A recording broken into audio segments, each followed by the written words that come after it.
नाजिल कर तू ईसा को या बेज हुदाया महदी को, देख दज्जाल आजाद हुए और फूलों के क्या हाल हुए। वो रिजवाना नामी बच्ची घर की मुलाजमा, कम उम्र छोटी उम्र की, उसको एक किस्म का जिबा कर दिया गया, सर के ऊपर चमचे मारे गए, इतना बुरा तशद्दुद किया गया। किसने किया? पहले सिविल जज आसिम हफीज साहब कहते हैं मैंने तो नहीं किया, घरेलू मुलाजमा बीवी ने किया होगा या किसी ने किया है। बच्ची कहती है कि मेरे सर के ऊपर चमचे मार मार के जख्म बना दिए, फिर उनके ऊपर इलाज ना करवाया, यहां तक के जख्मों में कीड़े पड़ गए, और कीड़े पड़ने के बाद जब मैं रात को बिलकती और चीखती थी मुझे खाना नहीं था दिया जाता। यह सिविल जज आसिम हफीज साहब की बीवी का किरदार है। यहां तक बात होती और कानून और आइन हरकत में आता, आप और मैं सेटिस्फाई हो जाते कि एक जुल्म हुआ है, उसका मदावा किया जा रहा है। लेकिन यह एक दास्तान है हमारे बुसीदा निजाम के बारे में। एक जुल्म हुआ, तशद्दुद हुआ, फिर इस जुल्म की आड़ में एक दलेर पुलिस अफसर ने, जो इतलात है मैं उसके मुताबिक गुफ्तगू कर रहा हूं, स्टेप उठाया। अमूमी तौर पे क्या होता है, अवाम पुलिस से तंग आती है, पुलिस के जुल्म से। यहां पे एक सिविल जज के घर में एक बच्ची पे जुल्म हुआ, एक पुलिस अफसर आगे बढ़ा, सरगोदा का डीपीओ कामरान फैसल, उसने मुकदमा दर्ज कर दिया बाय नेम उस औरत के खिलाफ। सिविल जज का नाम वो भी ना लिख सका, लेकिन कर दिया, मुकदमा दर्ज हो गया, तफ्तीश शुरू होगी। इस्लामाबाद पुलिस इन्वॉल्व हुई, उन्होंने भी एक्शन लिया, उन्होंने भी किरदार को अदा किया। अब होना क्या चाहिए था, जो मुकदमे में मुलव्वस मुल्ज़मा है, मुजरमा साबित शुदा बच्ची का टीवी पे बयान है, उसकी मजीद तफ्तीश और तहकीक करना चाहें तो कर ले, लेकिन वो खुद कह रही है इन दोनों मियाँ बीवी ने ये किया। उस मुल्ज़मा और मुजरमा को पकड़ लेना चाहिए था, क्या नहीं था चाहिए? उसको रिलीफ दिया गया कि जाइए किसी हाई कोर्ट से जमानत ले आइए।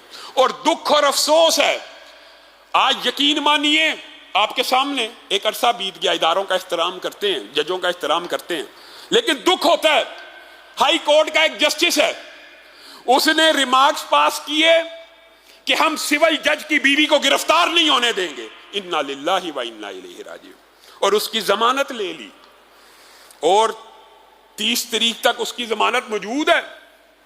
ये अबूरी जमानतें लेने वाले जज अल्लाह के लिए कभी तन्हाई में सोचा तो करें, अगर मेरी बेटी होती और उसके ऊपर यह जुल्म होता, क्या फिर भी मैं जमानत ले लेता? उसको गिरफ्तार नहीं करने दिया जा रहा। एक कम्युनिटी है, पेटी पर आका एक कंसेप्ट है पाकिस्तान में, जो जिस शोबे से मुंसलिक है उस शोबे का बंदा जुल्म करे उसके साथ खड़े हो जाएंगे, जालिम भी होगा साथ खड़े होंगे। सारे जजेस इस एक जज को बचाने के लिए एक हो चुके हैं। ये दुख और अफसोस की बात है कि नहीं हमारे निज़ाम के ऊपर? और मैं कहता हूं हाई कोर्ट को सोचना चाहिए कि मैं क्या कर रहा हूं। कानून अंधा होता है लेकिन जज अंधे नहीं होते।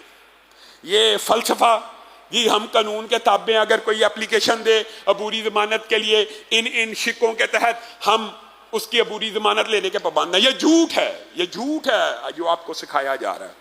कानून अंधा है लेकिन जज अंधा नहीं है। जज ने हालात वाकयात के मुताबिक जमानतें लेनी होती हैं। और फिर आपके कमेंट्स है कि मैं सिविल जज की बीवी को जेल में नहीं जाने दूंगा, तो आपने तो पहले ही फैसला कर लिया, फिर उसको मर जाने दीजिए।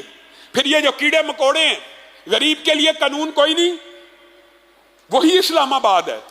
एक कुल्फी लगाने वाला फरमान है, 4 मजदूर बच्चों का बाप है, सीडीए ने उसके खिलाफ चलान काटा और मजिस्ट्रेट के सामने पेश कर दिया।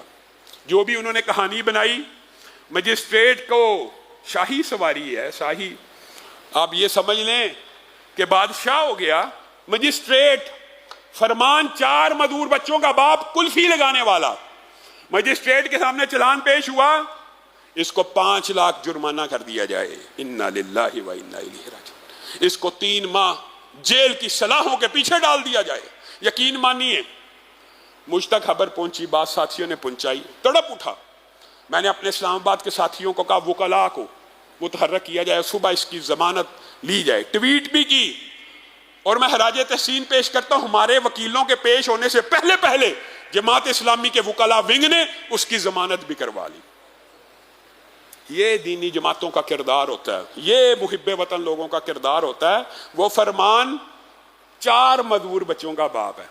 और सीडीए ने केस पता क्या बनाया कि इसको हम कहते थे रेडी हटाओ, रेडी नहीं था हटाता। कैसे हटाता? रेडी हटाएगा तो भूख से मर जाएंगे बच्चे। और फिर केस ये बनाया, जब ट्विटर पे और सोशल मीडिया पे उठा, फरमान जी बता और भी था।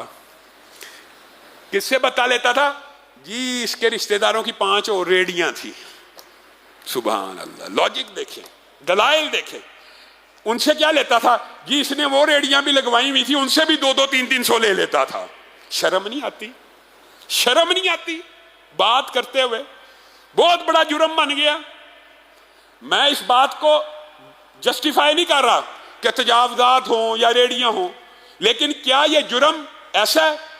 एक गरीब बंदे के लिए तो 500 का जुर्माना ही बड़ा है, 1000 रुपए का जुर्माना ही बड़ा है।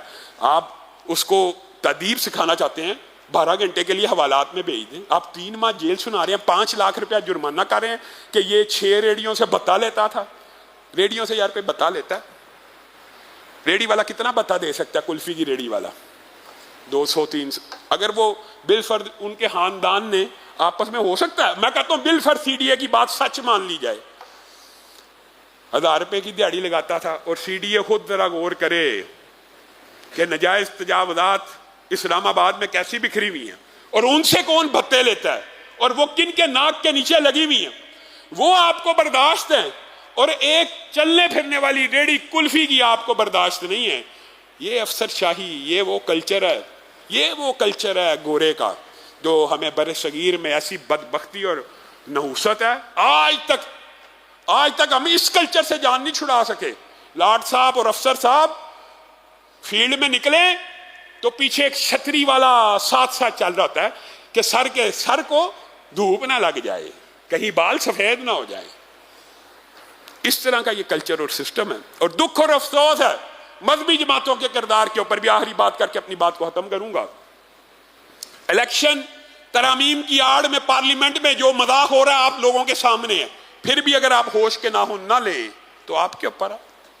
और यहां पे मैं मजहबी जमातों को भी कहना चाहता हूं, मैं हमेशा आपको कहता रहा हूं, आप इस बात के शाहिद हैं कि मजहबी जमातों को सपोर्ट किया करें, मजहबी जमातों को वोट दिया करें। लेकिन आज मैं किस मुंह से मजहबी जमातों की हिमायत करूं कि इस इलेक्शन तरामीम के अंदर ट्रांसजेंडर बिल, जिसके खिलाफ इस्लामी नजरियाती कौंसिल का इस्लाम पसंदों ने मेहनत की, हमारे वकील अब्दुर्रहमान साहब ने पूरा केस लड़ा, सेनेटर मुश्ताक साथ खड़े हुए, अल्लाह के फजलो करम से उस एक्ट को गैर इस्लामी गैर शरई करार दे दिया गया। इलेक्शन तरमीम में फिर उसको दाखिल कर दिया गया।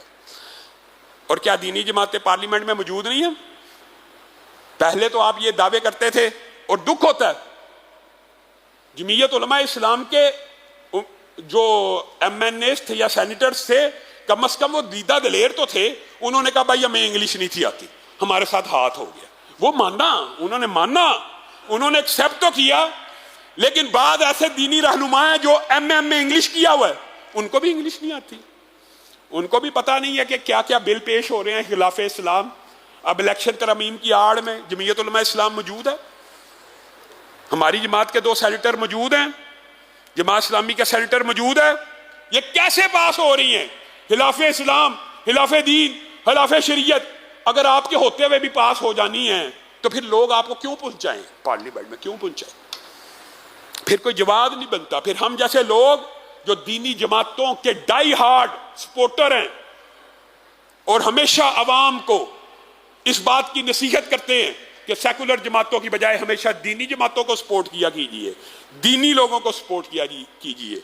इखलाक, जो लोग जिनका दीन अच्छा हो, जिनका अखलाक अच्छा हो, जिनका सीरत व किरदार अच्छा हो, इस मिंबर से एक अरसे से इसी बात की नसीहत करते हैं। लेकिन लोग फिर अंधे नहीं हैं। जब आप ही दीन का दिफा नहीं करेंगे, आपको भेजा किस लिए है असम्बलियों में? दीन का दिफा करने के लिए। और अगर आपने दिफा नहीं करना फिर आप सोचेंगे आपको वोट पड़ जाएंगे, नहीं पड़ेंगे। सेकुलर जमातों से लोग तो तंग आ ही चुके हैं, लेकिन आप भी तो एक सही मुतबादिल बन के दिखाइए, एक लोगों को उसवा और कुदवा बन के दिखाइए, एक सही लीडरशिप पेश कीजिए कि जिसके तहत पूरे पाकिस्तान की अवाम खड़ी हो जाए कि खिलाफ इस्लाम कोई बात आएगी ये बंदा खड़ा हो जाएगा। ऐसी लीडरशिप भी तो पैदा हो